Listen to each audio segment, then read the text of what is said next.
Welcome to Conversations and Catapults, the #1 after show for the #1 D&D podcast. I'm your host, Nathan, and today I am joined by 4 masked dancers. Say hello, masked dancers. Hello, I am a masked dancer, and I'm not going to tell you who I am because that would ruin the surprise, but I do play Windsor Wallaby on the #1 hit podcast, Trials and Trebuchets. Oh, how mysterious. Let me romance you all with my romantic aura. It's me, Integrity Idleberry, who was played by Carla in the hit show Trials and Trebuchets. It's wonderful to have you back, Integrity. Of the #1 hit podcast. Christine! We're on the air. Hi, I'm just a regular masked dancer of no particular renown, and I play Mira Marchand on the hit podcast Trials and Trebuchets. Hello, I am a masked dancer, though I'm not really dancing. I'm over by, the snack table, and I found a dog at this party. I don't know how, but I found a dog. I'm hanging out with the dog now. And I played the wonderful dancer, Saranep Cinderman, who can actually dance. Unlike our good friend, Prince Fred, who has finally made his long-awaited appearance to become the best character in the podcast. Oh my god. In fact, I liked Prince Fred so much, I am flipping the nature of this show. First things first, who's ready to play Battleships? Oh my god, we're snap. starting with battleships? All right, Oh let's jeez. Already? Oh yeah. Damn. Oh god. I've got to keep y'all fresh. It's episode 20. People are getting bored. I need to keep things spicy in here. So this week, That's their problem. I'm not including Saranep's parents, but we are going to have to grade them later on. Oh, thank god. Ben, I need to grade these parents. We didn't get enough of Prince Fred's mom and dad. We won't play Battleships with them unless we get more of them. So tell me, everyone, out of everyone in Wildcliff, no, in the whole of Aegea, Aegea, excuse me. I mostly only read it. It's GIF, not GIF. Fine then. In the whole multiplanar smush system that exists, who's the best pick for our good friend Prince Fred, the Foolish? Wait, no, I wanted to be Prince Fred the Meathead, because that rhymes. Oh, that's good. Oh, hell yes. Thank you. And he's like a big beefy boy. What about Meatball Head? Because he has a bowl cut. And he has a Does he have a bowl cut? He has a bowl cut? Luke was very specific He about has him a having bowl a cut? high bowl cut. That changes things for me about Yeah. how I feel about I thought he had Fred. a little bit of a very small pompadour going on or something. I was very much just picturing Freddie Prinze Jr. Dude, honestly, same. And then I was told there was a bowl cut, and I was like, actually, never bowl mind. cut. Really not something I expected. Ben's expression is the best right now. He strikes me as the kind of person who really enjoys talking about his seafaring exploits. He wants somebody who is going to listen to him, but it also strikes me like he wants somebody who, 1, is hot. He's a simple man. And 2, I think that he seeks out wanting to have youthful experiences that he hasn't necessarily had, right? Because when he's hanging out with Saranep, he essentially wanted to meet her friends and wanted to talk to other people his age. What better way to do that than to hang out with someone who has a lot of youthful friends and a lot of very exciting experiences? I nominate Ratlicker. She's hot, as far as we know. She has a lot of fucking crime child friends. She has a lot of exciting experiences. I think that she can sort of show him the underbelly of the place over which he presides, because he's not very smart, but he's well-intentioned. I think if he sees the poverty that they experience and knows somebody who actually experiences it, maybe he can actually make some positive change and have a very spicy time while he's at it. Thus, Ratlicker. I can't believe you just too stole bad. my girlfriend Not like too this. bad. Is Ratlicker hot? Luke says I feel like Ratlicker's hot, and then he showed a pic crew that he made of Ratlicker, and yes, Ratlicker is hot. I need to find the pick crew. I was very surprised to learn that she was hot the first time, but then She doesn't Really? have hot energy. she's hot. I'm gonna find the picture. She for has you. burnout party girl hot I'm energy. gonna- She's so hot, she flirted Here with it is, here it Saranep is. like that. Here you go. Fast, quick. Now, Make your yeah. own judgments on whether or not. And you know what? Ratlicker is If it hot. wasn't for the almost killing Saranep thing, I think they would have been great friends. Yeah, Ratlicker's hot. Yeah, Yeah. all right. Nope. No, I was wrong. Liter- All right. Literally no contest with that one. Now, this is obviously going to have to get cut because I don't want If you people would like to hear see us. Rat Liquor and know whether or not she's hot, you need to join our Discord server, and you can Oh, find the link to God. that in the episode description. Join the server and then search Rat Liquor hot in the search bar, and you will be pulled up to a pic crew of Rat Liquor. That's literally going to spawn so much horrible stuff. We I've have got one. Prince, Fred, and Ratlicker. Ben, tell me, who can you send up to rival this match made in heaven? I am running on very little sleep, and I have no steam. So this is going to be extremely half-assed. I'm glad you're prefacing the whole episode with this. I am going to put Prince Fred with Williard. Ooh. Oh. The ghost. Yeah. Why? Why, you ask? Well, that's an excellent question that I'm here to answer for you. You know, Prince Fred is definitely a very charming fellow. He makes it apparent that, like, he knows what he wants. And, you know, Williard, I feel like Williard's got some moves too. I feel like they would just continuously bounce off each other until, you know, they somehow just, like, fall for each other, you know? It's just like they're just practicing their, like, you know, little quirks and stuff with each other. Next thing you know, oh, maybe my true love was right in front of me the whole time. Aw. Ben, I no shade. Like, there, no harm. I think that's a good ship. The way that you did put that out there was very much like a student trying to beat a word count. Yes, sorry. You're okay, it's very good. I just didn't want to say Prince Fred Williard. Because it You would know, be funny. Yeah. I have to give a reasoning. You certainly did have to give a reason. Dude, Prince Williard. Honestly, the title alone. Here's my works. 1,500 word essay.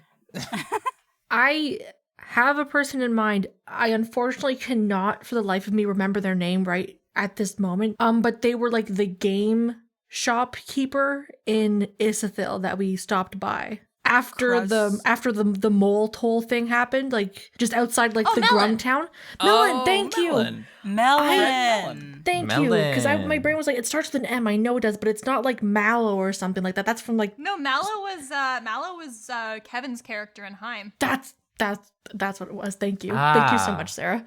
So I think Melon, because of the fact that, like, number one, it's a game shop. So I imagine that at least once in a while, like, new people would come into the shop and, like, it would be an opportunity for Prince Frederick to, like, meet more people and, like, maybe, like, talk about, like, his grand adventures. And I think I don't know how to explain this. I think, like, the atmosphere of Isithil would be one that Prince Frederick would be drawn to as a new area to explore. And I think he would like meeting Melon because Melon doesn't get to see a lot of people. So this would be like a new companion that, like, maybe he can teach him some board games, like things Yeah, like isn't he hasn't Melon learned. Also, Melon doesn't necessarily even run a game shop. Don't they run, like, I thought it was like an inn, right? So maybe It's Fred an could, inn / board game cafe. That's right. There we go. So, like, that would be. See, I like feel like Fred would do really well in like in a customer service job / it would be good for him. Like I think like he would enjoy like meeting the people that come in, and then on days where maybe there's not a lot of work, Melon can like sit him down and like make him like a drink, or and like they can like have conversations, share experiences. I think Melon would really enjoy some of his stories of like adventure, and maybe they would get into like a whole like kind of like joining together at this place to make it more interesting. Maybe the business would like really thrive suddenly because it's like, hey, we have like a proper adventurer here, like learn about these experiences as you travel off through Isithil and that kind of stuff. Interesting. Yeah. Okay, so Fred and Melon, I can see. Okay, Carla, who do you have? This was very difficult, but I feel like I will get slapped by this character if I don't even put this out there. But Integrity. Princess Integrity Idleberry. Now, listen up. Integrity will be a good partner to bring that youthfulness, because, you know, like, Fred is living like his boring ass life up in the castle. Integrity's like, hey Fred, wanna go walk on our hands together just around like the park or something?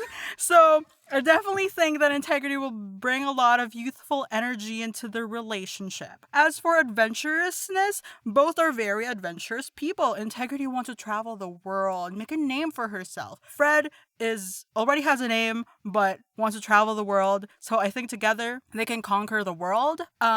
And you know what else, or what is sweeter than love? Pie. And Integrity will become Princess Integrity Attleberry. And that's pie. That's 2 pies. So this is my proposal, that it is Integrity Attleberry for Prince Fred. Carla, the I apple always of love my eye. your battleships answers because they do kind of devolve into like a conspiracy board, like just pinning red string between things on a corkboard. It's like pie, idle, berry. Berries, sweet. Idle, not me. Anyways, that's why we together. If that's not how Integrity tries to ask Prince Frederick out, I am gonna cry. Damn right. Well, in that case, let me Just go ahead cast and message. recap for the folks at home.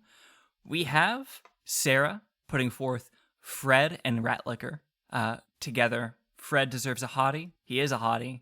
And plus, he could also stand to be humbled a little bit by Ratlicker having a good group of friends his age around. Oh, she'll humble him, all right. Well, Damn. stop cutting that. That's a whole thing again. Ben said that Williard, the ghost with the most, this romance master, would be perfect for Fred, who is obviously head over heels himself. Then we have Fred Milan, who... Melon. Melon, god damn it. I hear it, and then I say Melon, and then I look at it to read it, and I say, oh, that's Milan, because I spell it the way that I've seen it written by Luke, and it's not. Well, Fred and Melon with Sam's ship. spells this Nope. They are a good match. Melon can teach Fred board games, and Fred can bring a little bit more business into the inn. And finally, Carla, speaking for her inner self, making sure that integrity was shown on the board here. If everyone could, go ahead and send me those answers real quick, and we can get on with the rest of the show. Just think about it. Princess Integrity Attleberry. Such a beautiful name. In that case, I think what we're seeing here is... I would also like us to go ahead and crown Princess Integrity for that incredible suggestion with a solid 2 votes. Carla, let's go ahead and take a look at the scoreboard. Goodness. This puts you up... Wow. Is this... Damn.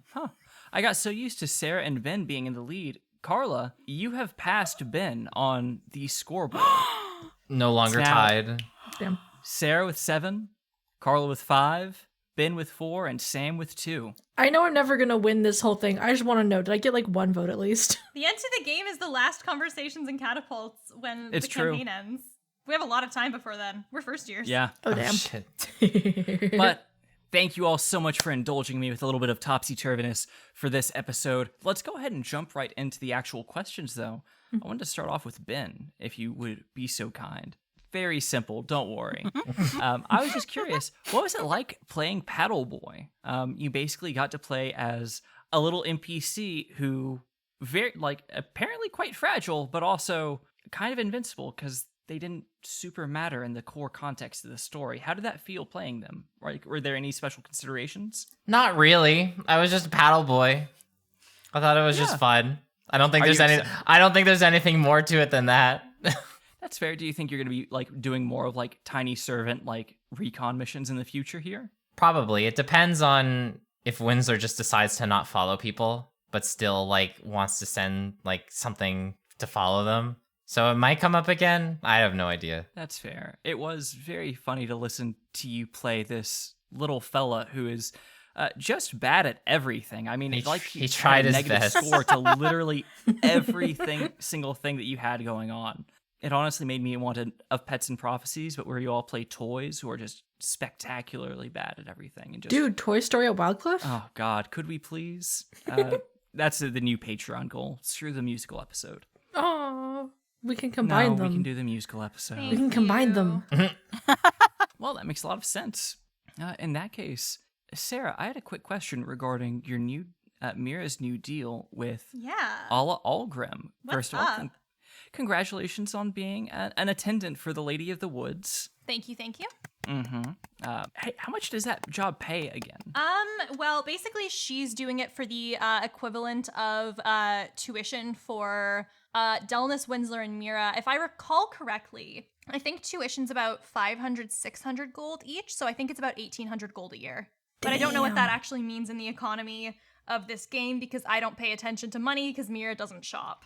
But I think that's quite a good amount of money because if I recall correctly, Winsler's parents made like fucking 100 gold a year or some fucking bullshit like that. So it's a lot of money. Yeah, you Very, could very live small. modestly for around, if just doing the quick math off the top of my head, around what, 1,800? You can live off a gold piece a day if you're living modestly. How many years is that? Okay. A year in this game is 280 days, I think. So 200, 1,800 is 900. So what is that, 9 years? Yeah, around 6 years. Or- 180 divided by 280, Hour. or 1,800 divided by 280. Damn, the math Or, just hurt hear my me head. out, you and Delnus get a townhouse together. Ooh, Very that could possible. also be. But back to the actual question. Forgive me for getting sidetracked.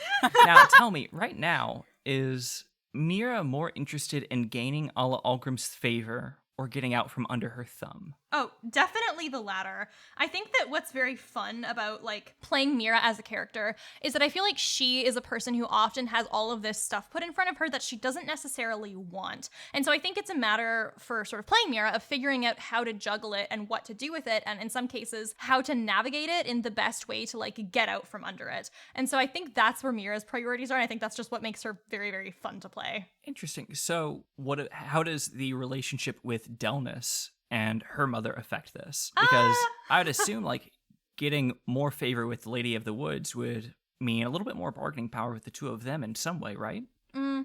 Yes, I mean, obviously, the relationship between Delnus and Mira right now has some tenuous aspects because, of course, the last exchange we saw them have was that argument. So we'll see what gets built up from there. But I think that, well, in terms of kind of the whole aspect of Adeline stuff with the Lady of the Woods, Mira fucking hates Adeline. And so I think that the only thing that would be a relevant factor in terms of getting her approval is the fact that Delnus idolizes Adeline. And I think that Mira is more interested in trying to help Delnus sort of see the light on that than she is about getting the sort of favor of that side of the sort of social circle related to Delnus. Do you have any ideas on how to do that?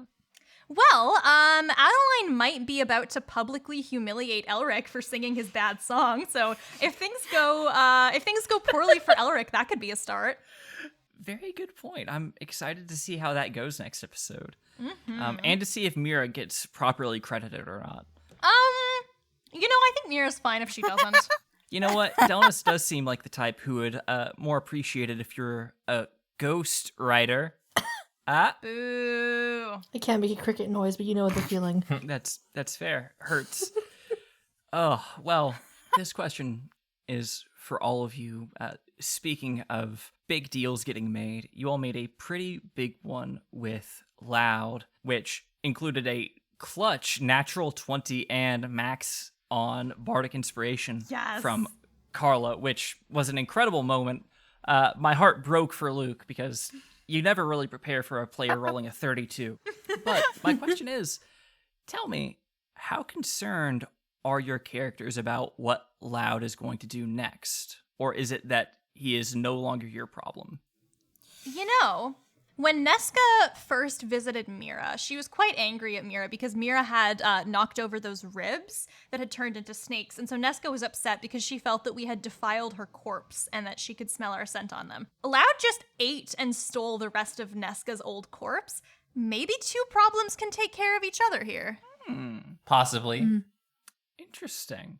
Now, if they don't, do you think your party is going to feel responsible for anything that Loud does here in the future with these things? If you hear about a Slad like wrecking shit later, you feel no sort of responsibility for giving him this shit. No, because I feel like he would try and get his hands on this stuff anyways and do the shit that he would anyways. I feel like he would just go about it in a different way. Right. But I feel like when your character is that deeply personally involved in it, I don't know if you can be that objective, right? I guess it depends on exactly what he does That's with fair. said things. Yeah, it's all hypothetical at this point. I think that for integrity, Neska's body, she is not quite sure what power that can, like, Loud can extract from that. Because we were literally just like, yeah, eat the snakes. Yeah, you were. What does that do really? Yeah.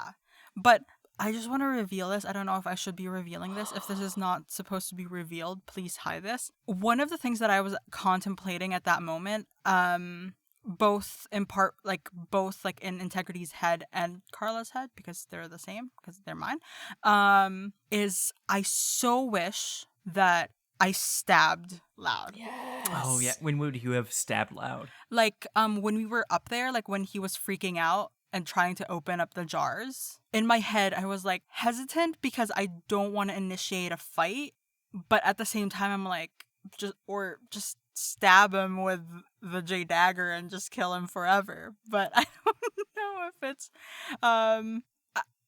I maybe part of me is like, I want to make sure that everyone else is interested in having Loud dead, because I don't want it to be like it might be a permanent thing when someone else wants to interact with this character. Right, you don't want to close off that avenue for everyone completely.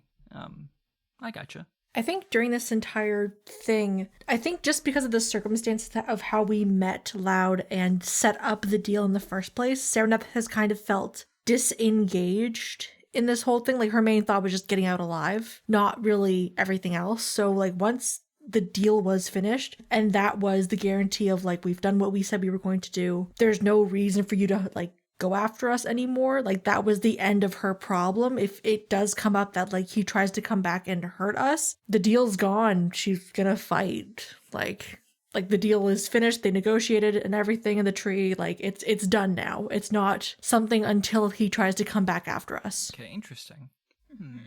I think on a similar note, I feel like Mira's perspective on, like, giving Loud the Nesca body is she sees it not as like, oh, we've given Loud a powerful tool that he can possibly use to do harm. It's, we have scammed him.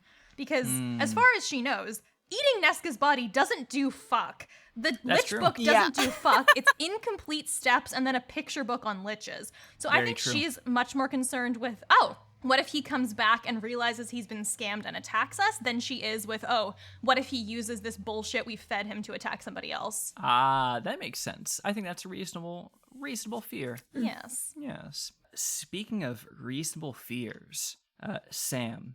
Oh. Serenep hung out quite a bit with our favorite prince on the show. Yeah. Now, here's my question for, like, Fred isn't a bad dude, necessarily. He's not. He's not. So my question is, like, more about Serenep's perception of him, which is, like, how honest is she going to be with him going forward? Like, both about how she feels about their arrangement, about Philip, about, like, her own stuff that she has going on. You know, what is the plan there? Honestly, and, like, the guys here can, like, vouch for the fact that literally when we were on our break, I just kept gushing about Prince Frederick, because, like, he's such a fucking golden retriever boy who just, like, wants to run with a stick in the yard, but he has to go inside because it's raining outside. And it's just like, oh my god, like, he really is just a fairy tale prince who got dropped into, like, this other, like, story genre of fantasy. Yeah, where he is like, yes, my mom and dad, the king and queen, love each other so dearly. I found my one true love who was promised to me by her family. She's beautiful. He's just the dude from Enchanted. I was about to say, like, yeah, it's like so I think, especially because, like, an important thing that came up that I asked about in the episode, the most recent one, so I guess spoilers, depending on if you've seen that episode or not, and in that case, why are you listening to this episode of CNC, guys? Like, go watch the episode, yeah, please. Yeah, I don't think you have to spoiler warning anything on this. If they're listening to this before they get caught up, that's on them. But, like, when she asked him, like, yeah, like, we haven't seen each other in, like, a number of years. How did you end up falling in love with me? And it's literally the fact that her parents have been, like, they sent a betrothal painting and they, like, were telling all these stories about her, like, and she doesn't know if they're, like, all 100% true or not, like, because they very much did this to, like, talk her up, and she's promised them that she's not going to do what she usually does to try and, like, break off an engagement. And So Which is what? What does she usually do? I imagine it would be like she's told a couple of stories at this point of like, oh, you know, like she snuck out to go to a concert with her friend and she ended up jumping into like a garbage can, like those types of things. She tries to hide from like the nobility's eye, but like 100% those are things that she would like try to be like, hey, if you're gonna marry me, you're gonna watch me jump out of this tree, bye, and like just do a lot of unladylike things, but things that she would usually do like out of the eyes of her parents, just to like hey, you've been told all these stories about how like, I don't know what the word would be for it. Like, just like how like perfect, noble girl that you can like marry, like, wow, like, and then just completely like rip away that fantasy. And then after that point, I imagine that they just would lose interest at that point because it's like, hey, you said that this was going to be the person I would meet, and this is not the person I've met. She's too much of a handful. Yeah, exactly. Like she goes into like handful mode. But I think, Hey, Prince Fred, do you want to help me? There's this big toad guy who is bothering us. We're just going to go down to this hatch. Do you want to come with? I want you to see what I'm all about. I feel like that's a really good way of like fast tracking this whole spiel. oh my god, like, hey, you want to see like a body? Do you want to see like these like see a dead crazy body? fucking skeletons? Oh my god. Takes him up to the tower where like I imagine like there's like just still like the bodies up there and be like, hey, look, this is a person that we knew. Do you want that to happen as well? Get away quick. But God. with his answer being what it was of like how he ended up falling in love, I think she realizes, oh, you have been tricked into this as much as I have been tricked into this. So I think she would want to be honest about it, to be like, hey, this is what's happening properly. Like, you've been kind of tricked into loving me, and like, this is who I actually am, and like, I have not been given the same treatment to this as you have. So I don't know what they were telling you as my reaction to this engagement, but I'm telling you right now, this is what it is, and that I did not know until like a couple of days ago. I just hope that she's able to have that conversation before the wedding. Which is apparently fast tracking itself to Very immediately. soon. You were just too Very, charming. very soon. No, I don't want to be charming. Yeah. Crow actually planned your wedding. Here it is. Crow is going to officiate the ceremony. No. He got By the ordained power online. invested in me by Crow Mercantile. And the institution Invested. of Wild Cliff. Yeah, they got registered as a religious organization so they wouldn't have to pay taxes. Oh, well, gosh. I mean, like, it might be a thing that the king and queen are like, oh, we must have the wedding back at the capital, like, and then it turns into a fun road trip for everybody while Serenep tries to get out of a wedding. And then you kill Prince Fred. No. Like, that was like a joking plan earlier on, but now I've actually met the dude and he's like a nice guy, so like, I want to help. Speaking of wanting your partner to die, or not wanting your partner to die now, Mira, Hi. tell me. Well, Nice God, I segue. did just call you by your character name. Hi, it's Sarah. me, Mira Marchand. What Gosh. is it? Sarah, tell me, would Mira want to stay with Delnus if she lost her mortality? Do you think that would like push Mira away? Or would it push her to pursue unmortality herself?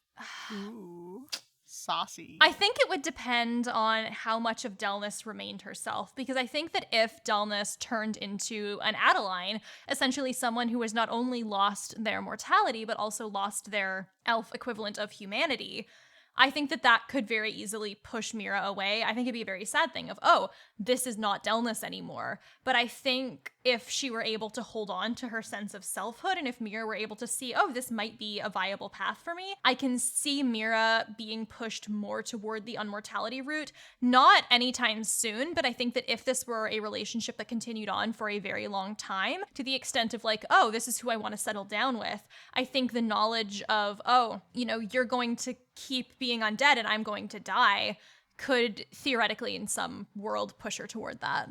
Interesting. Now, this is just an unrelated question based on the last few episodes. How do you think Mira would plan on coping if she got dumped by Delnus for Lichdom? Rebound with Syndra. Wow. shit. Yeah. I like how you That have was an a quick answer. answer, It's too. already There was no planned. hesitation there. Damn. You planned that. Plan B. It's true. Speaking of what we think of potential partners, integrity. No! By which, of course, I do mean Carla. I did it again. Fuck. Oh my god. No, it's me, Integrity. Hi, Mira. Why are you here? Oh, hey, what is this? this? There's all these like weird podcast words, and I don't totally know what that means. What are you doing here, Integrity? How can you hear me right now? I don't even like, know. I'm just talking in the voice. Wait, you're How not can I casting see message? you? I thought that was how I could hear you. I'm not casting message. Me neither. The power was taken away from me because I've been a bad woman. My parents took away my phone privileges. Well, that's enough of that. Tell me, If you Carla, didn't know what the context of this was, go on the Discord. I don't think that's going to help. No. We have to post something in the Discord to make it make sense No, now. definitely do not cut this. Carla, what are Integrity's honest feelings on Joan? You can talk about your woman crush here. It's okay. No. I almost said something that could totally be twisted wrong. I want her to fall into the ground Aw. and be defeated, and for us to win and be superior. How far is Integrity willing to go to achieve that? Oh my gosh. Oh. Because she, What? I don't know What what is what everyone else thinks. Feel like she may have crossed a line by tripping Joan. She could have done No. worse things. Yeah, but Joan was like truly upset by that. Like that's outside of the bounds of a friendly competition. I think I mean, here's my That- thing. If I could picture Mur and Dean doing that in early TNT, it's probably a bully thing to do. Oh my god, Integrity, are you a bully? We had a seminar about this at school. We Yes. can't bully You're each bullying other. a 24-year-old? Imagine a bullying seminar, but it's a bunch of mid-20-year-olds. in Basically, imagine if we all retrospect- had to go to a bullying In seminar. retrospect, yes, but the intention was just to make her wet. You just wanted to make all the people who love her hate her, just win the tournament. Yeah. I didn't want her to trip. I wanted her Get to water all over her. be soaked. Yeah. Yes. It was in some ways maybe there was a tinge of guilt because she did fall, but she did embarrass herself, which is what the goal was. As for how far she's willing to go, I think that Integrity still has some humanity in her, and she's not gonna go that far. She's not going to do some irreparable damage. Just honestly, at this point, Integrity is just really trying to get into her head, which is Whoa. what Joan is trying to do to Integrity. Oh, has she gotten into Integrity's head? Can Integrity not get Joan out of her head? Is it happening? The ultimate ship? I'm leaving. And that Integrity only cares about winning. We've heard it here first. Carla said the honest feelings. Doesn't But, care about okay. Joan. But I just want to say something. Okay. There is a slight possibility because Joan is really fucking smooth. It's true. Right? Yes. But then for Integrity, it might be not I want to date you, but I want to be in your position. Or there might be some confusing signals there, because they are quite similar in personality. So maybe the word would be infatuation. Is that the word? Yes. Wait, is infatuation? I think infatuation is too strong, but it might be infatuation can be intrigue or interest. yes. I would use that word. Good to know. Good to know. I'm going to update my shipping charts accordingly. It's like a tournament board. Yeah, I'm getting everyone ranked. Oh, gosh. Well, finally, tell me, how do you all feel going into, I assume, the duel the next time that you guys are going to record? We're gonna Naturally, fuck- we're going to have the song first. Of course. But the I, duel is coming. Sarah, feel great. I just want to use my shiny toys. I just got some fun spells I want to use, and I just want to use them. And I keep getting geared up to fight, and then we keep not fighting. And I don't even care if my spells fail at this point or if we lose. I just want to use them. I want to not get blown up in the second fucking round. I think Serenep is dealing with a lot of emotions right now. And I think getting into the duel is the best way to get all of that frustration out before trying to have a civil conversation again. Fascinating. Integrity's excited, but definitely threatened. So Yeah, Integrity might get some, she might have a target on her back now. yes, very excited to fight though. still doing a lot of thinking in terms of how to best utilize my abilities because I think that I suck at combat, so I want to get better at it. If you'd like, I can give you some pointers anytime. What you want to do is you want to aim with your palm and hit at the base of their nose going upward. And that's how you Carla? take out your enemies. Nathan runs very good combat. I would listen to them if they Here's have the tips. key to winning fights in D&D. It is 2 words. As long as you do this, you can never go wrong. And it's super easy advice to follow. Or it's super simple advice to follow. How easy it is up to you. Okay. Roll high. I thought you were Oh going my to say God. boss the DM. I thought That's you were going to free. say hit them. Just I in already general, bribed hit the them. DM. I buy him meat. Like the ground rounds from St. Eve's. Wait, is it St. Eve's? St. Or Eve's that the is soap? like a soap thing, isn't it? Okay, Eve's. Just Soap. the Eve's. Just the fake meat place. Well, that's all my questions, but we haven't quite reached the end of the episode. In fact, I have an old favorite that has returned due to popular demand. That's right, it's tinfoilery. Yes! Oh, boy. It's so exciting. So, everyone, tinfoilery is here once again.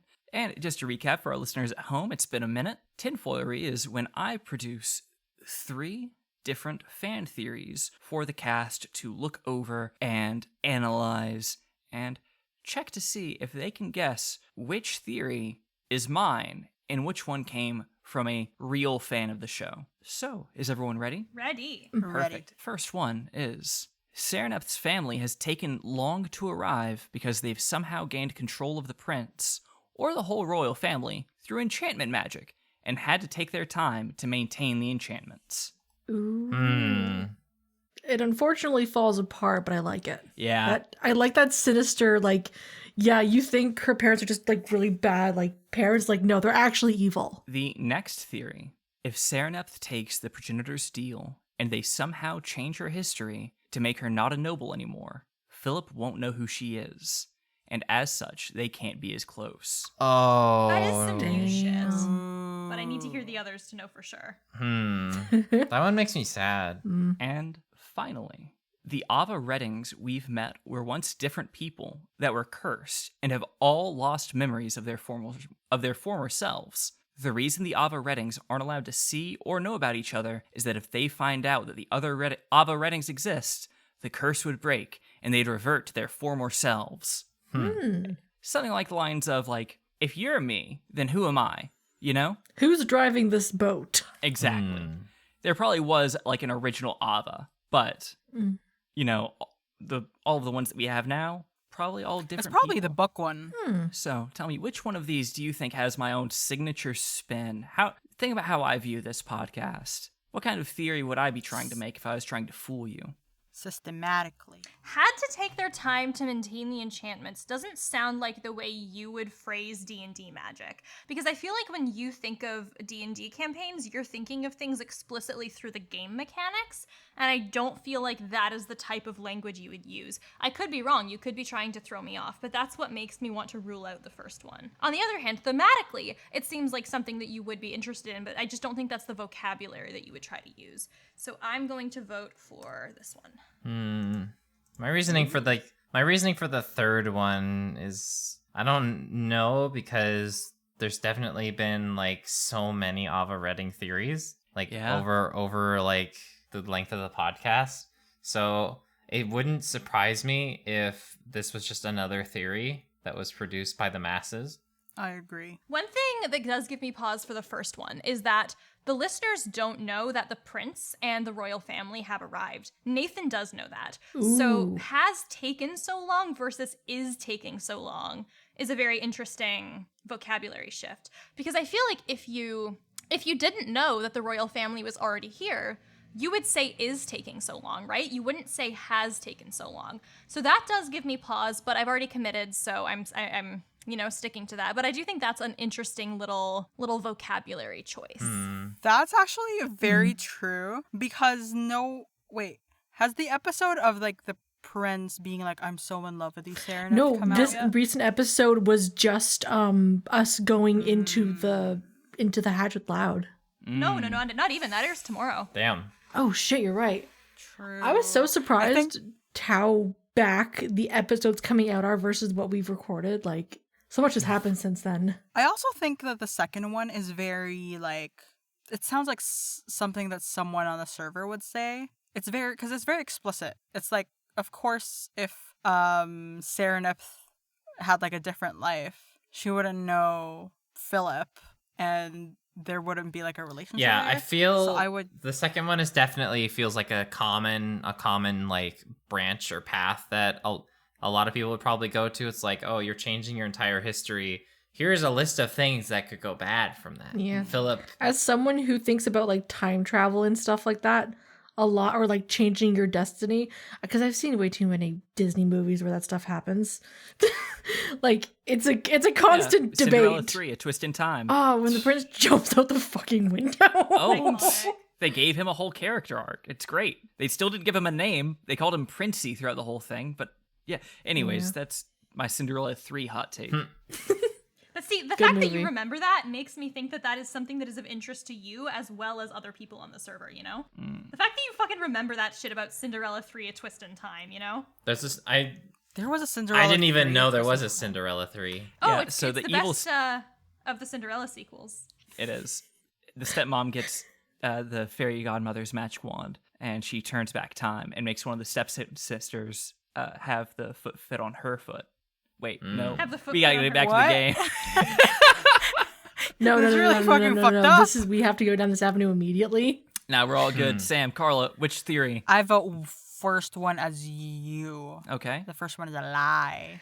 I even though I love the second theory because it does dive into like how do we view like the deal? Like is it like the genie thing where it's like, oh, like this is gonna be twisting your words, like blah blah blah. I am also gonna go with the first one. Now, Ben, It's gonna be the Sarah? third, and we're all gonna be. Oh, I DM'd you mine. I'm going for the second one. Yeah. Okay, gotcha. I'm picking the first one.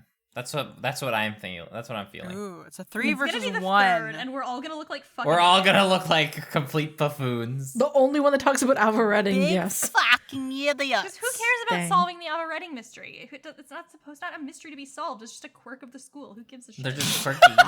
Loser. She literally fell into a magical like photocopier and then just a bunch Oh of them my came gosh. out. They're all Ava's the kind of person who would be like, let me print my the book. true Alva Okay. Redding has been long dead. These are all robots. School shit. printers, not even once.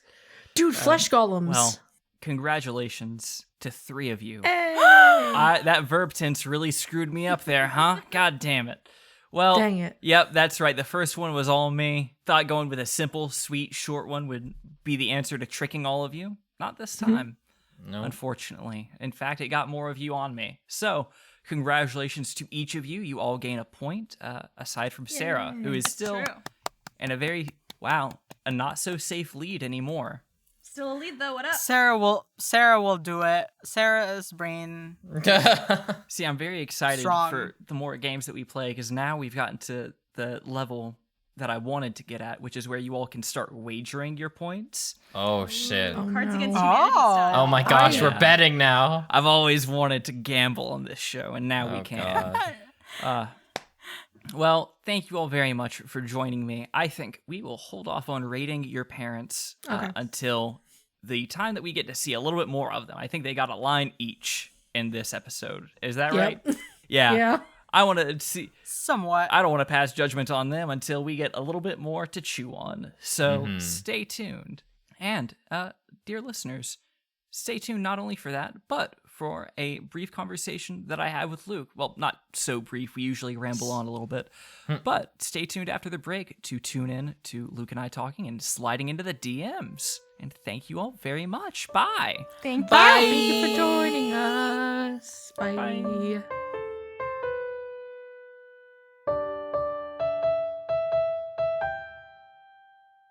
Welcome back to Sliding Into the DMs. I'm your host, Nathan, and I'm joined by the king of the podcast, Luke. It's me, the king. I am in charge. I forget what the king sounds like, but I think he had a deeper voice. But He had one whole line, so I'm surprised that you don't remember it. but they had 40 minutes of description, so you know. I really... God. or skipping ahead in the chronology. Oh, but I'm fuck it, sorry. I love the royal family feeling like they are just straight out of a fairy tale, as opposed to everything else being like this Game of Thrones nobles verse. Yes. Like these three are. Oh no, this is a storybook. It is two people Absolutely. who love each other very much and their big dumb son. their stupid hero son. Do you want to know why that is? That's for a very fucking important reason. Is because these characters, the royals, the royal family of Ashua, were not original characters created for Wildcliff and this specific use case. They were created for a much more heroic, much more fantastical and lighthearted campaign. The same one the entire campaign setting was made for. That's why anytime we leave Wildcliff, it's all hunky-dory, happy fun times. And when we're in Wildcliff, shit's actually serious. Yeah, the last time we were in Isithil, I definitely thought it was happy-go-lucky, Lighthearted. hunky-dory fun times. Fuck Don't you remember the grung? The grung. Yeah.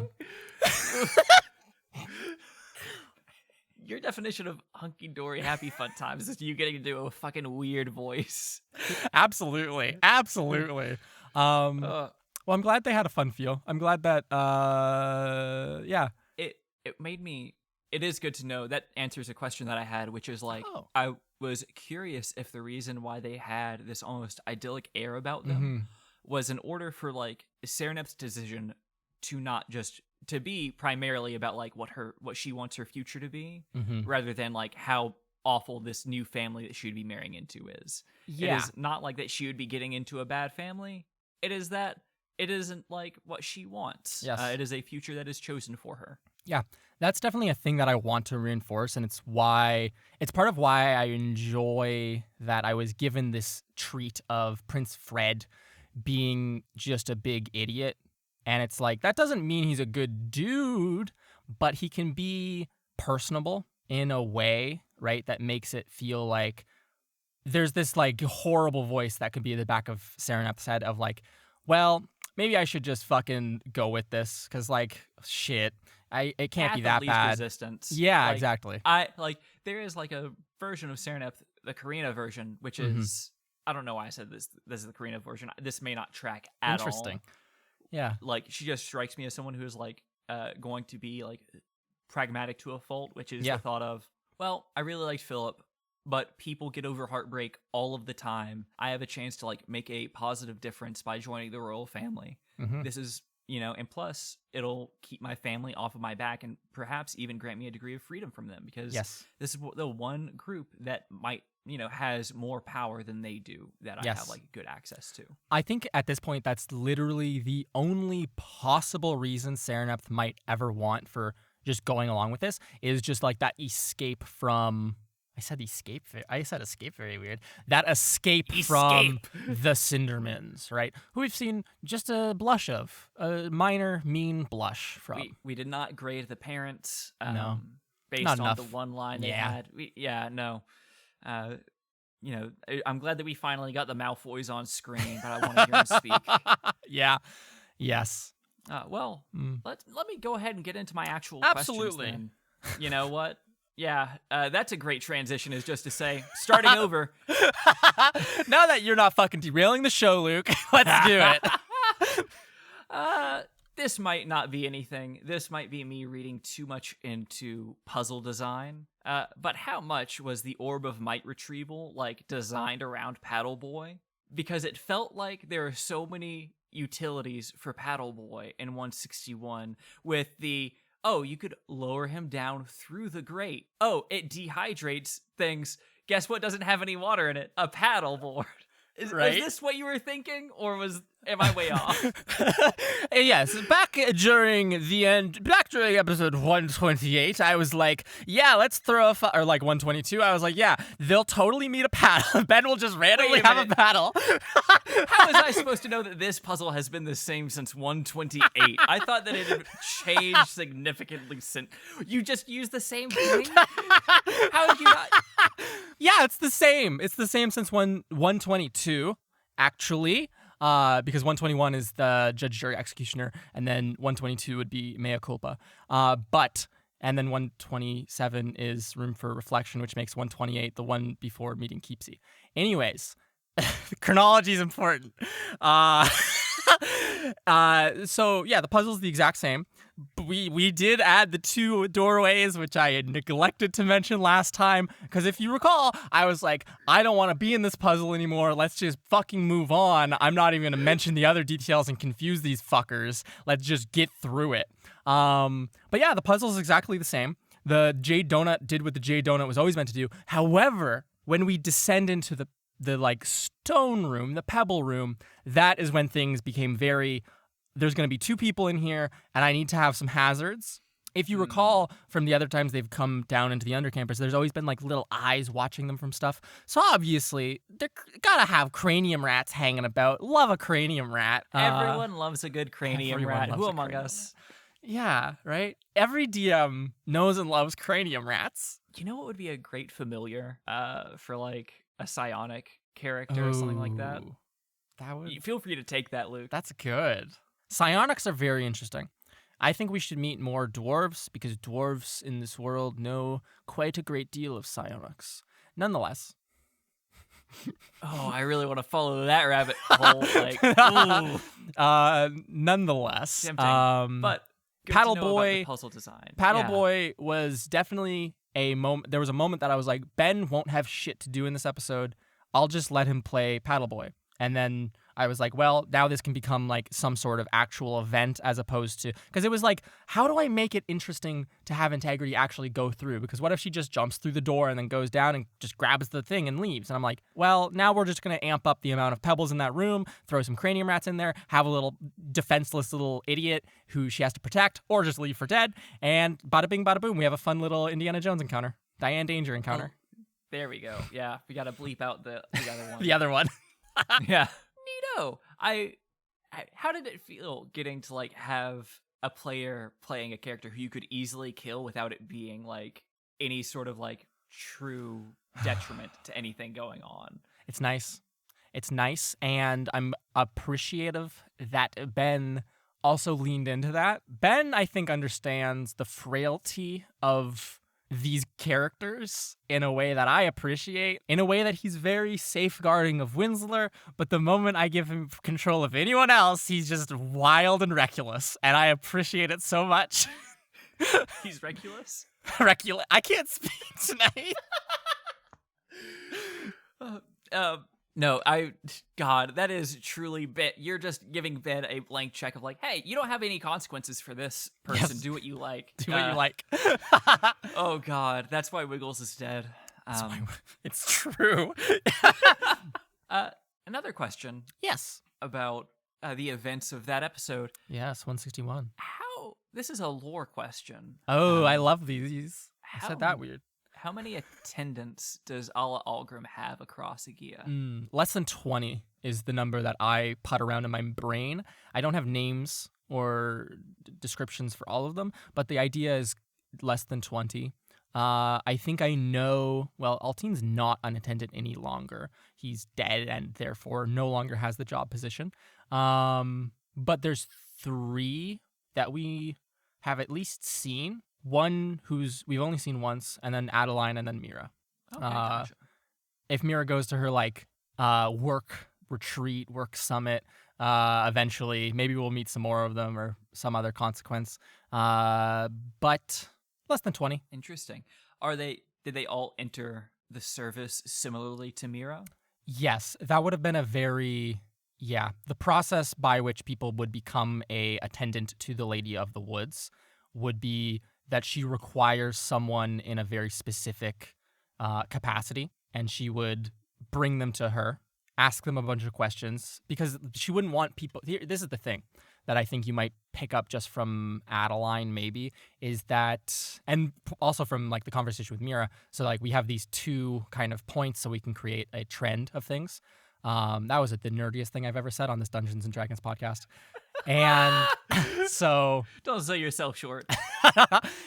So we can see Adeline, this woman who presumably before entering into Alla Algrim's service was interested in necromancy and not being able to die, right? Immortality or immortality, lichdom at the very least, or something of the sort. And in joining Alla Algrim's service, or entering into Alla Algrim's service, was like likely prompted into that, right? That's what we can intuit from what Elric has said. And then we can see this interaction firsthand with Mira, where Alla Algrim just singularly wants something from Mira and just wants to push in on that one note, is like, does not care what Mira's utility outside of Wildcliff is, but realizes I need someone here at this school for when I am not here, and my other attendants are doing other important things, so they cannot stay here. So I need someone here.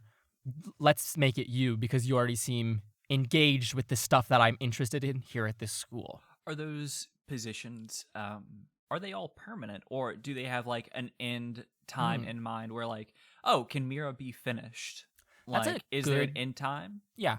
The easy answer is just, it's like a life kind of thing. Should your life come to an end, you're free from this, go and do whatever you want. Really? Yeah, but Even if you have a lich at your disposal? Well, that's the interesting thing, right? Is that if you have someone at your disposal who presumably has strong control over the forces of life and death, and who has themselves become someone who cannot reasonably die, at what point does that like until death extend, right? And that's another interesting question that I've been like poking around my head of like, did the pact with, or like did entering into service with Alla on Adeline's part happen before she became a lich or after she became a lich? Where do you draw that line of like, you must die to actually become a lich at some point, right? It's not just like, or at least in my conception, how I would imagine it, right? Oh yeah, you have to die and you have to kill. Has always been the way that I understood it. Yeah, and so yeah, it's just this interesting thing. But so fundamentally, for someone like Mira entering into this, this could be until she dies, right? And if Alla Algrim gets what she wants before that time, maybe she'll find a use for Mira elsewhere.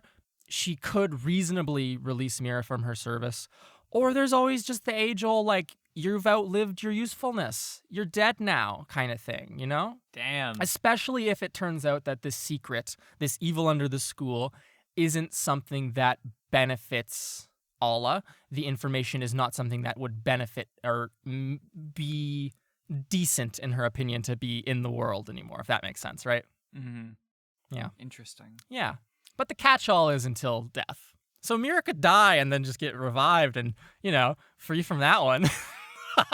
Well, that's easy peasy. That shouldn't be any problem. Yeah. Speaking of deals that have been made, I want to talk about 162. We finally close a deal that has been standing open for a while. Yes. Partially. And mostly. My question is Loud more concerned with Swim honoring the letter of the deal that they made in Isthill, or is the end result more important to Loud in terms of the way that he views this whole transaction? Yeah. If you recall, Ferdinand sold Loud a body, or what he assumed to be a body. Yeah, what's up? Oh, interesting. So, this same thing has happened to people before. What happened to the person who had done this? She died twice, if you recall. Oh, gotcha. Mm-hmm. Yes. Loud tracked her across the multiverse twice and killed her both times. Interesting trend there, isn't it? Yeah, he doesn't give a shit about what you actually gave him if you didn't actually hold up your end, right? So when that shoe drops for the guy, I'm sure it'll be a happy time. When he goes to set up his lich ritual and then makes some yogurt potion, yeah. When he shits out snakes in a day. Like a fucking owl pellet. It's gross. What a weird episode. What an absolute fucking... it got really Discovery Channel for a couple minutes there, right? How do you mean? Well, it's just a weird frog doing weird frog things that frogs, animals do in nature.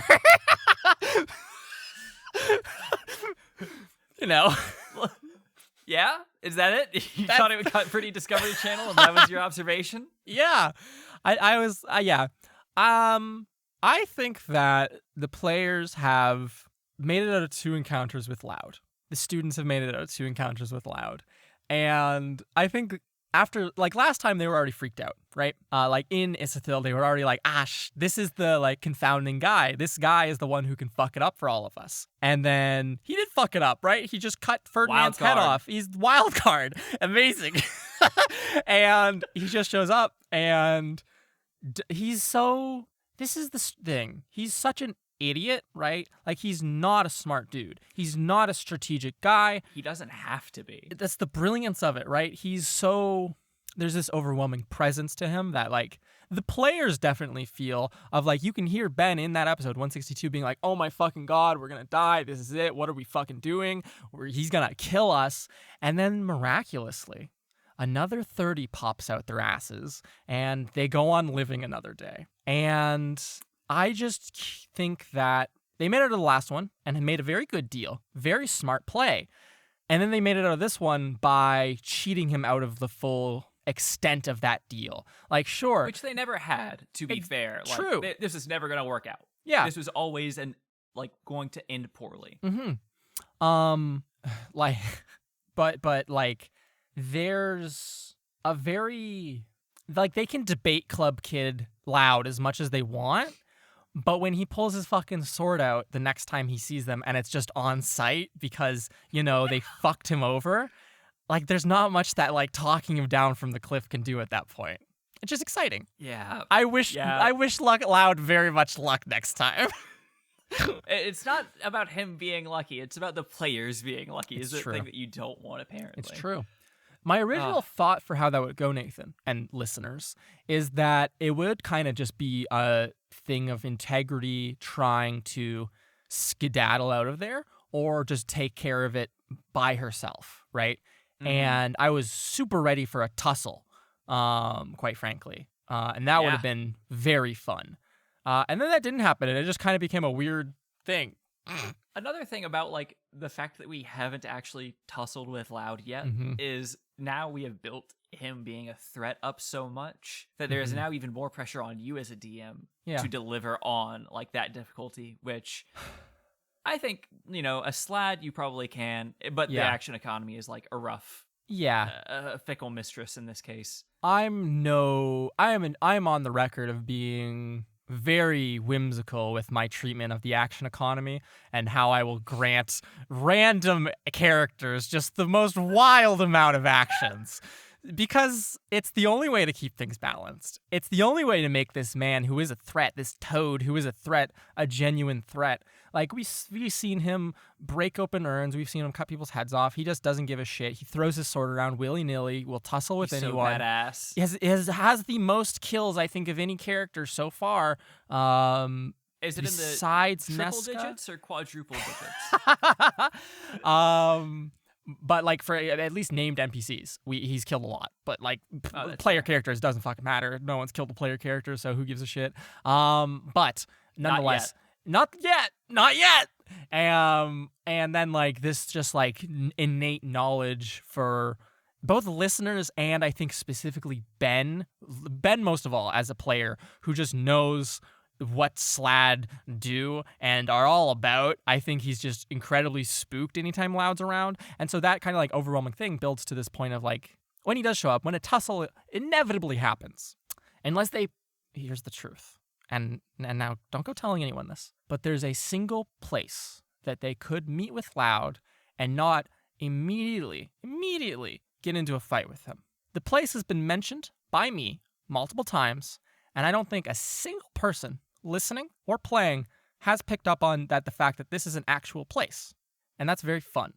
But nonetheless, should the players ever discover that place, which I very much hope they do in the course of this game, that is the one like safe place. It's probably the most likely place they'll end up just randomly running into Loud, but it's a very safe place to run into him. Anyways, I think that inevitably when we fight with him, it will be very easy to have him come off as a threat. And since we've built him up so much, Nathan, I think I will be much more okay with him doing quite catastrophic damage to these students because it's been built up for so long, right? My biggest fear Mm-hmm. is you just rolling like shit throughout and him just whiffing.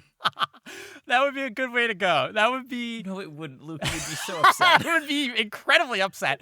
But in me not being that Luke, and also Luke from the future looking back on that, all of us would find it hilarious. The players would find it hilarious. I hope everyone listening would be like, this is great. Except for the loud stands out there who are like, I just want to see this man kill someone.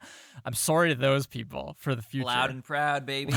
I think that he could just do some really good murder, though. You know? Oh, yeah.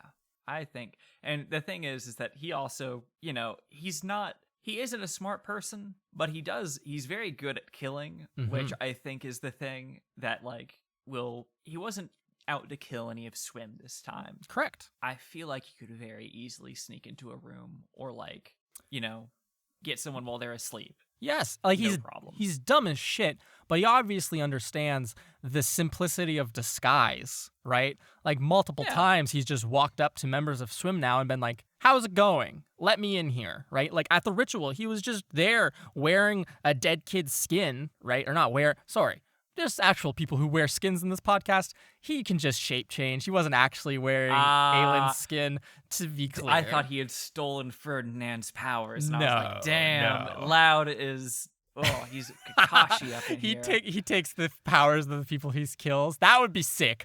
That would be very sick. I mean, think about how like that makes sense for them. It does. Because that's how he's gonna like level up. So like, Which then makes eating the snakes exactly also a thing. So yeah, anyone who knows anything about Slad is that for a Gray Slad to become a Death Slad, you need to eat another Death Slad's corpse or a Gray Slad's corpse, if that's Yeah, I believe it's you got to eat someone like of equal or higher to you. to become a Death Slad, which is like pretty apex Slad. Exactly. Like there are so few Gray Slads out there that like they are all just kind of seeking each other out. Exactly. To kill each other in a send. And so that was like the entire reason why they're like, oh, there's a corpse around, and he sees like this heart, and he's like, I'm just gonna fucking eat this thing. Maybe it'll just like work. There's this body thing here. I'm just gonna start eating it. Because that's the way he interacts with like powering himself up, is just like, there's a corpse, fucking chow down, folks, right? Like, that was the entire Ferdinand predicament, was he was like, all right, there's this Slad corpse. I'm going to eat it. Oh, it's plum pudding. Your ass is grass, right? Like... What a bizarre delivery on that one. Oh. Okay. Is that all the loud questions? That's all the loud questions I have. I thank you for that's been the Loudcast. That's the best one. Yeah. Now this goes back to kind of what we were talking about earlier with Alla Algrim and Adeline, which was, how do the necromancers of the podcast view death? Like, this is more about how Delnus views her mother's decision to become a lich. Is her view more influenced by her admiration for her mother, or like her experience as a necromancer? Yeah, Delnus is an interesting person to ask that question about. I 100% think her perception of being a lich is influenced by her admiration for her mother and her perception of her mother, right? If you think about every time we've seen Adeline and Delnus in a scene together, Adeline has been having this glamored appearance, has been kind of very much playing up how kind and personable she is. Which is interesting to me, because I don't know why she cares. Yeah. What is special about Delnus in Yes. this case? And like, is she being like, I think groomed has the wrong connotation, but like, is she being groomed for service for Alla Algrim? Definitely. That's a very good read of things, right? I think it's very easy to... It's another one of these fun, nuanced kind of things for Adeline of like, is she expressing some remnant of genuine emotion towards her daughter? Or is this kind of just another deception where she is willingly tricking her daughter every single time she sees her so that she can pull her away from Elric, who very adamantly is like, my daughter is not going to follow the footsteps of my wife, right? Because I saw what that did. And Adeline is like, that can't happen. She has to come with me, right? She should follow in my footsteps. Or Mm-hmm. or the true mask is the one that Adeline presents towards Elric and towards the rest of the world is like, oh, I hate Elric, which is primarily to protect her phylactery and also to protect him. She's in a dangerous line of work. She needs to protect her hubby. Now, they're not in love. She doesn't care about Elric, I know. But they're gonna be. Just you wait till that song comes out. Oh God! I you know what? You could still throw us for a loop, Luke. You know? Yep, This could have a really happy ending. absolutely. I think that's a very interesting read. I really enjoy pointing out that detail specifically. I think generally a lot of necromancers would view death as kind of a... Oh, we have an actual good example of this. The the convocation of necromancers gathered. There's that one tiefling dude who like leant down to Winsler and was like, so you actually did it, and you brought this dude back from the dead, and it worked. You went to such great lengths, and was like academically fascinated with that, right? In a way that's like, they are all part of a society of necromancers who have put this huge taboo on the resurrection of people. And doing that creates this fascination with the subject, right? Like if you tell a bunch of academics who are predisposed to investigating the magics of life and death and rot and so forth, and just like that general field of study, if you tell them death isn't allowed though, and you can't bring people back from the dead, I think you would get a certain sect of people in that group who are like, that taboo makes it so alluring to them, right? Like it's the taboo that makes it interesting and intriguing, and it almost like would drive them to be akin to like flatliners, if you know what I mean. Interesting. Right? Yeah. That is fascinating. Another consideration I have is like Adeline's reaction to finding out about Delnus's death being very blasé and like, Yes. oh, like it, you know, she died and you brought her back. Great. I wasn't expecting you to kill her. Yeah. How unexpected. Is that because she is a lich or because she is a necromancer? Like that is the question to me. Yeah. So Adeline is a necromancer. She exists outside of this kind of like convention of like this academic society for necromancers, and just kind of works like she's a freelance necromancer, as it were, right? Like she works in a governmental position almost, right? Like she works for the Lady of the Woods because she is a very good necromancer. And so she's a consulting necromancer. Exactly. And so her relationship with death and like the study thereof and like the experience of having done that, especially as a person who lives in a state of undeath, would be much more like, this is just the way of things, right? Like, oh, it's interesting. Because it would almost be like if you grew up in a place where a lot of people were like, we don't get tattoos, and tattoos are kind of like taboo, right? And then I did. Yeah. And then you meet someone who's like covered head to toe in tattoos and is just like super inked up and looks dope as shit. And you tell them like, oh, I got a tattoo. And they're like, wow, you? I didn't peg you for the type. That's really interesting, right? It's very similar to that. Okay, gotcha. Yeah. Interesting. Oh, what a fascinating analogy. Oh, I'm glad. All right. Well, I have only one more question for you. Specifically about our very good boy, Prince Fred. Oh, the best boy. This is another like lore question, so it might be something you want to like explore and play. Yeah. How lonely has his life been so far? That's an 'Cause amazing like question. That's the thread throughout everything that he talks about is like, yeah, I haven't been around people my own age in quite some time. By which I assume to mean probably ever. He is an only child, like super isolated from everyone else. Oh, he is does. He an only child? He does have two siblings. They were there with him. They're quite a bit younger than him, like That's 10 right. years younger than him. Yeah, this guy was a very young man when he was just put into the Navy, which I don't know if you know anything about typical ways monarchies run. Kind of weird to put your firstborn into active military role where, you know, the guy might die or like be on a boat that gets sunk. That's quite fascinating. Especially the Navy where like you have less of a chance of recovering the body. Exactly. Yeah. So it's this very, I think that's an indicator of like there's something weird or like iffy about that, and as well as like that with the two children so much later in life. Yes. Or like, which I say that as like someone with a sister 8 years younger than me. Accidents happen. Yeah. No offense to my sister, not calling her an accident. Yeah. Absolutely. But she wasn't on purpose either, you know? Yeah. Sometimes there's just like a large time gap between siblings. It is a thing. We see it even like with Integrity and her siblings. Like there's a fairly big age gap there. Maybe I'm grasping at straws here.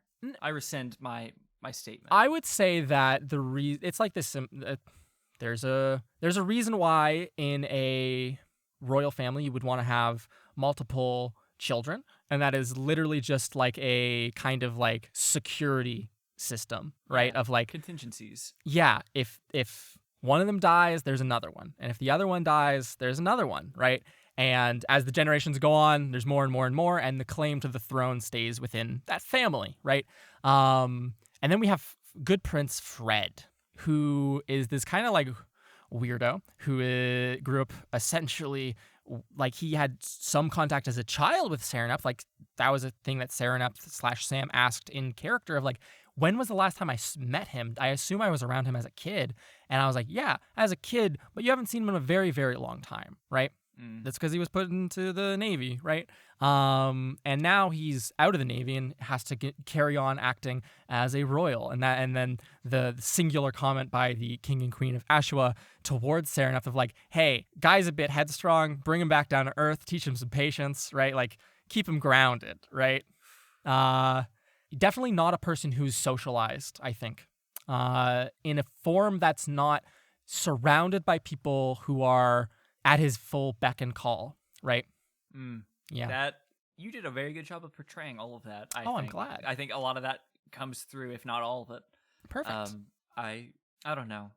It might just be because I like to look for the sad in all of these characters.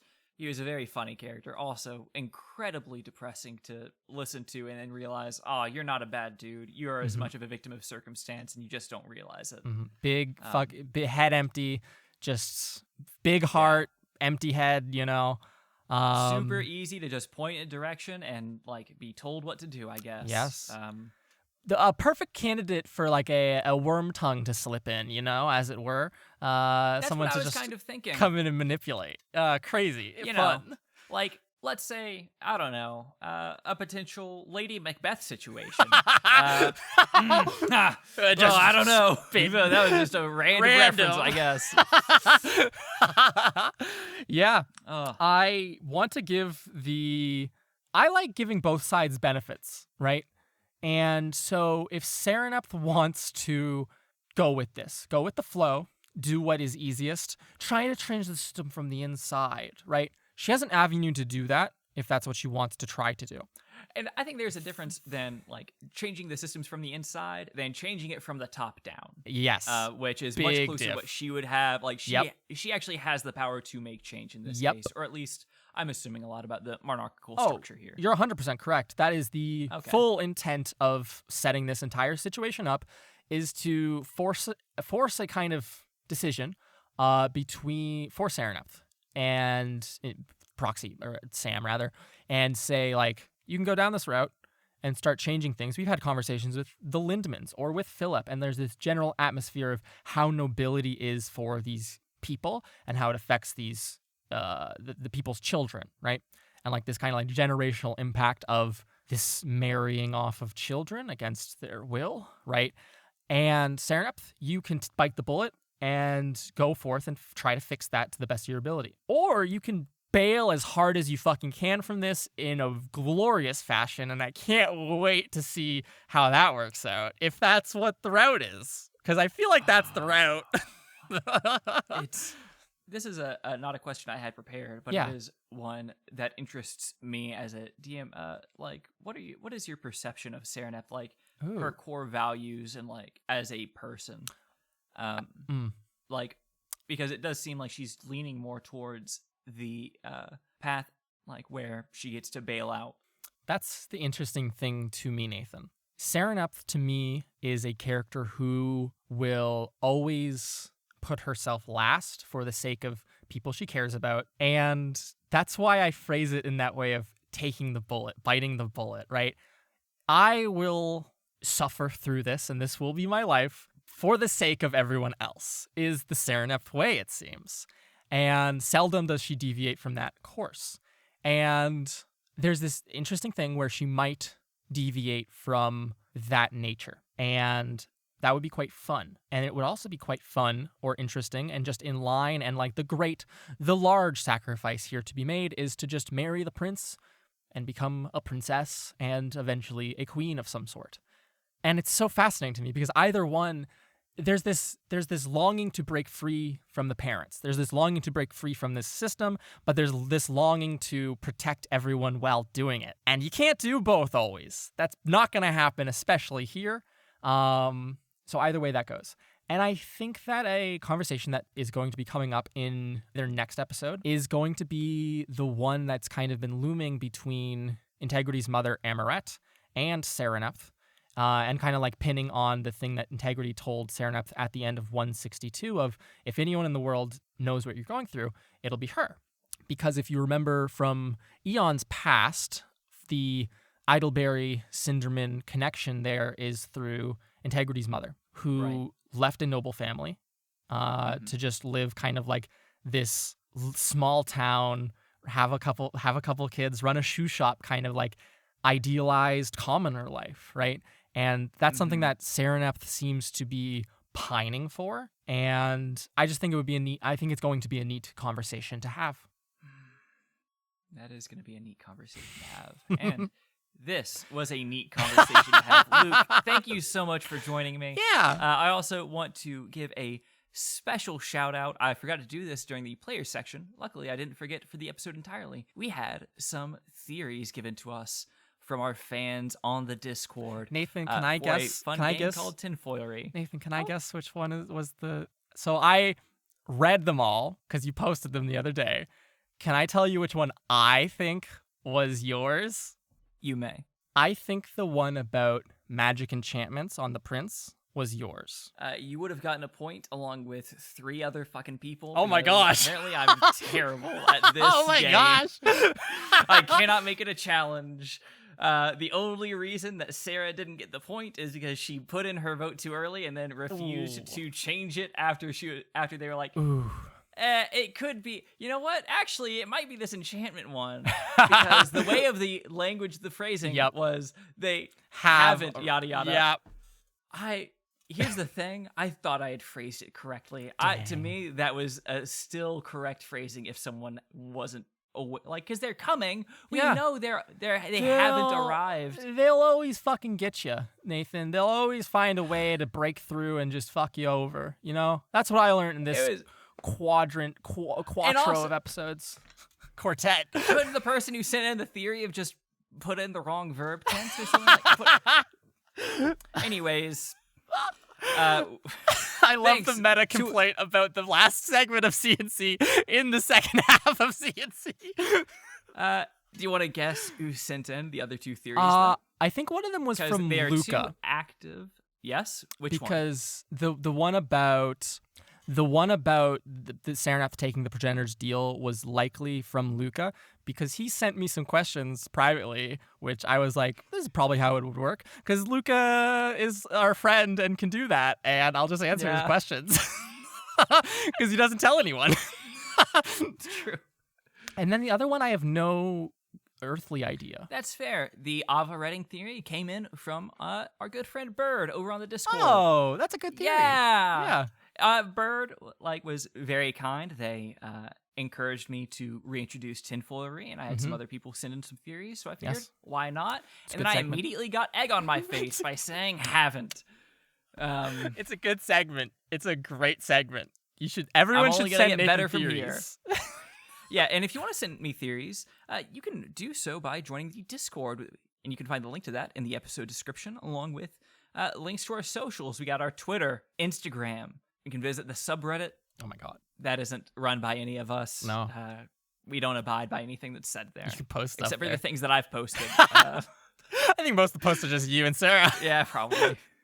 Anywho, but if people are hankering for even more Trials and Trebuchets like content, behind the scenes info, things like that, where do you think they can go, Luke? I think that they can go to patreon.com/trialsandtrebs. Oh, interesting. You can get bloopers. You can get the occasional poll for bonus episodes that inevitably come, and you do get bonus episodes early and CNC episodes early. You can make patron characters, patron NPCs. We love patron NPCs here. We love killing them here also. So if you don't put in your patron NPC thing that this person cannot die, I'm just going to get willy-nilly and they may die, It's free. Also, they better have a pretty goddamn good reason for not being able to die. Why are they here? And then there's also a bunch of other stuff. I don't know. Maps? Yeah. Notes? Maps. Oh, notes. That's what it is. That's what it is. That's the behind-the-scenes Notes, content they crave. All the important plot hooks are discussed in depth in the notes and highly annotated in the notes as being the only important plot points. And then if you don't feel like supporting us month after month, but would like to financially support us like just one time and get something physical from it, we have a merch store. Trebmerch.com. Trebmerch.com. And you can buy t-shirts. Trebmerch. You can buy t-shirts, black and white, and you can buy a bunch of stickers. And probably by the time this episode comes out, we'll have a couple new stickers up there. So go on over to trebmerch.com and check those out. Is it an updated Mira Delana sticker where like the strings to the lyre are cut? It's a 2-part sticker now where we've separated them. If you're still a Delnas fan and not a Delra fan. But I think that's it for plugs. Hell yeah. Well, thank you, listeners, for joining us. Luke, thank you for joining me. Oh, it was a pleasure. And as we always say, to sign off on this podcast, see you later, losers.